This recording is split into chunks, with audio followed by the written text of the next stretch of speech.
yeah, and I was just kind of standing around with a couple of my mates who were just socialising, and they were talking to some guy who seemed pretty nerdy and safe, and he was wearing a Doctor Who shirt, and I kind of thought, that's a way to spark a conversation. And just talking about general things like work and everything else like that.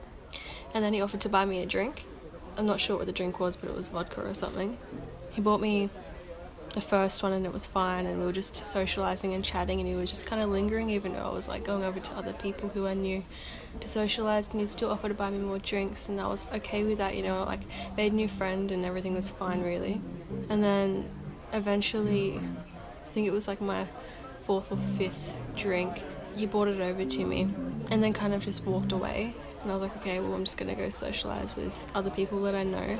Ended up having like maybe 1/4 of it, and it tasted kind of different, like more, I don't want to say more chemical like, but I don't know, like a bitter underlying taste over the vodka.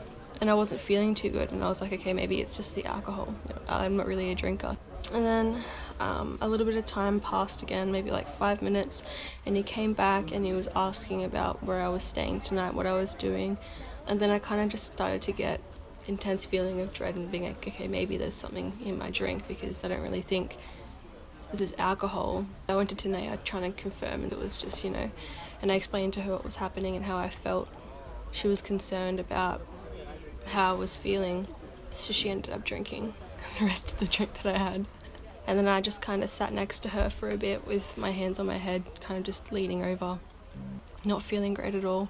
And then after a while she was like, okay, we need to go home because I don't feel well either. So we ended up leaving with the rest of my friends and catch a cab home at the front of the club, and the guy followed me out and asked if he could jump in the cab and things like that, and we both said no, and Adam said no, and ended up going home to where I was staying at the time, and ended up just lying in bed, and my body was fucked. Like I felt sick, I couldn't really move, but I was awake. But yeah.